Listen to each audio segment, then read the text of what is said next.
সিরাজদিখান বালুচর ইউনিয়নের আধিপত্য বিস্তারকে কেন্দ্র করে দুই পক্ষের সংঘর্ষে ঘটনায় সংবাদ সংগ্রহ করতে গিয়ে পুলিশ প্রহারে আহত সাংবাদিক সালাউদ্দিন সালমানকে দেখতে তার বাসভবনে থানার ওসি মুজাহিদুল ইসলাম।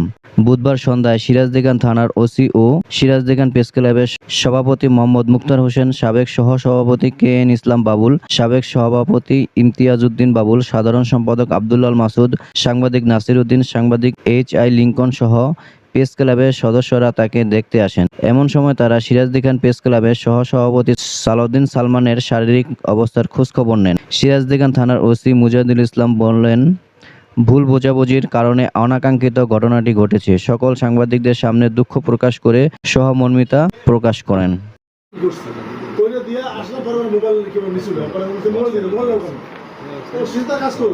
সবচেয়ে বড় কথা হলো কি, ক্ষমাই মুহূর্ত যে সাংবাদিক করতে গেলে এটা আমাদের চ্যালেঞ্জের পেশা।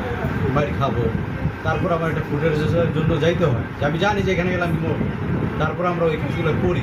এটা আমাদের ইথিক্সই আছে এটা, যে আমি জানি এটা যে খুব ডেঞ্জারাস, যে আমাদের পেশা। ওই জায়গায় করতে গিয়ে অনেক সময় অনেক কিছু হয়, যে আজকে যে ঘটনা ঘটছে আমার সাথে, এটার জন্য যে একজন সিরাজদিখান থানার ওসি বা অন্যতম যে আমার সিরাজদিখান প্রেস ক্লাব এবং আশেপাশে এবং সিরাজদিখানে কর্মরত সব সাংবাদিক নিয়ে এখানে আসছে, এটা আমি মনে করি যে আমার একটা উদারতার ভাব, এবং উনি সেই কাজটা এখানে আসলে করলো। এটার জন্য আমার ভিতরে এখন আর কোনো কিছু নেই। তো সবচেয়ে বড় কথা হলো কি, আমরা যারা সাংবাদিকতা করি আমাদের বারংবার যাতে এগুলো না হয়, যাতে আমরা যে কাজ করি আমরা কার জন্য করতেছি, আমরা এই দেশের জন্য করি। আমরা বাংলাদেশের চতুর্থ স্তম্ভের যে দায়িত্ব সেটা আমরা পালন করতেছি। সেই জায়গায় গেলে যদি পুলিশ রক্ষকের হয়ে বক্ষকের ভূমিকা পালন করে, তাহলে তো বাইরে হবে। যাই হোক, একজন কনস্টেবলের জন্য যে একটা থানার ওসির ক্ষতি হবে, আমরা সেদিকে বিবেচনা করি। আজকে আর যে উনি আসছে, আমি আমার মন থেকে আমার বারবার বলে গেছি সরি, আমার আবেগ আসছে, আমার অনেক কিছু করেছে, আমার একাধিকবার ফোন দিচ্ছে।